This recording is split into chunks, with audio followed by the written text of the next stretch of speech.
Students, बहुत बहुत स्वागत है आप सभी का हमारे YouTube channel Learno lab official पर। सेल के 3 मेन पार्ट्स होते हैं, ठीक है। Cells are what they are the building blocks of living matter, मतलब जितने भी लिविंग ऑर्गेनिजम्स हैं उनके जो बिल्डिंग ब्लॉक्स है, ठीक है, जिस चीज से वो बने हैं वो क्या है, वो है सेल। और सेल के 3 मेन पार्ट्स होते हैं। ऐसे तो सेल में और भी बहुत सारे पार्ट्स हम लोग पढ़ने वाले हैं, but there are 3 main parts. क्या क्या है वो पार्ट्स? एक है हमारा सेल मेम्ब्रेन, दूसरा है साइटोप्लाज्म और तीसरा है न्यूक्लियस। ओके, तो सेल मेम्ब्रेन क्या है? सेल मेम्ब्रेन हम उस आउटर बाउंड्री को कहते हैं जो सेल के चारों तरफ प्रेजेंट होती है, that is cell membrane. Next है साइटोप्लाज्म। साइटोप्लाज्म जो बीच में ग्राउंड मटेरियल प्रेजेंट होता है, ग्राउंड मटेरियल मतलब वो semi liquid type jelly type substance होता है, दैट इज साइटोप्लाज्म। और फिर बीचों बीच आप देखोगे कि यहाँ पे कुछ ऐसे दिखाई दे रही है आपको सर्कुलर शेप में, वो हो जाता है न्यूक्लियस। ठीक है, तो आप कोई एक सेल का एग्जांपल ले सकते हो, जैसे कि आप यहाँ पे देख सकते हो इस पिक्चर में, ये एक जो मैं यहाँ पे मार्क कर रही हूँ, this is a cell. Cell की ये चारों तरफ ये जो लाइन दिखाई दे रही है ये बाउंड्री है, बीच में यहाँ पे जो कुछ ऐसे पोर्शन दिखाई दे रहे हैं दैट इज साइटोप्लाज्म, और बीचों बीच जो यहाँ पे एक स्फेरिकल शेप का है वो है न्यूक्लियस। ओके, फिर हमने ये देखा था कि प्लांट सेल में एक एक्स्ट्रा लेयर होती है जिसे हम सेल वॉल कहते हैं। याद रखना, ये सिर्फ और सिर्फ प्लांट सेल्स में प्रेजेंट होते हैं और कुछ बैक्टीरिया कुछ एल्गी में प्रेजेंट होते हैं। एनिमल सेल्स में हमें सेल वॉल देखने को नहीं मिलेगा। ओके, तो प्लांट सेल भी एक बार मैं आपको दिखा दूं, ये है हमारा अनियन पील। ठीक है, अनियन पील की जो मतलब इन्वेस्टिगेशन की गई थी उसके सेल्स को देखा गया था, तो ये कुछ ऐसा दिखाई दिया। तो यहाँ पे हम देख सकते हैं इसमें 2 लेयर्स है। एक जो सबसे आउटर लेयर है उसे हम सेल वॉल कहेंगे, इसके अंदर पतली सी एक और लेयर है जिसे हम सेल मेम्ब्रेन कहेंगे।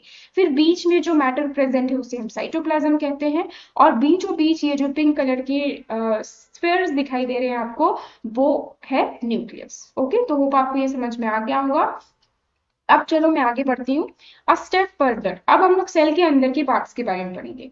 Cells in all parts of a plant have tiny rod-shaped structures called plastids. ठीक है, तो सेल के अंदर, यहाँ पे प्लांट सेल की बात की जा रही है, आपको थोड़ा ध्यान देना होगा।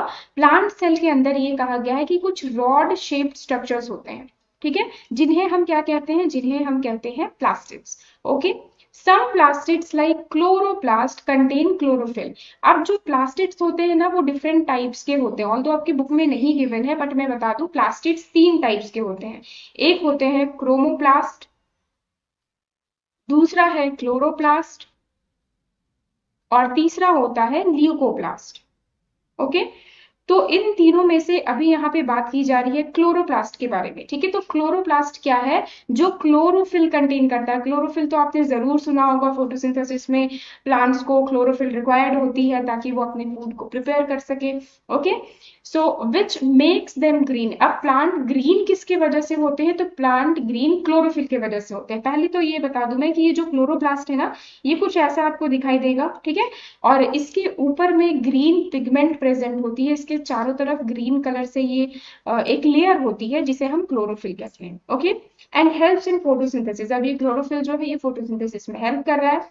In non green plants they help in storage of substances. और नॉन ग्रीन प्लांट्स में ये जो प्लास्टिड्स होते हैं ना, ये बस स्टोरेज ऑफ सब्सटेंसेस में हेल्प करते हैं, और ये क्लोरोप्लास्ट नहीं होते, तब ये होते हैं leucoplast. Okay, plant cells also have large empty looking spaces called vacuoles. अब देखो यहाँ पे एक और नेम आ रहा है, दैट इज वैक्यूल। ठीक है, वैक्यूल्स क्या है?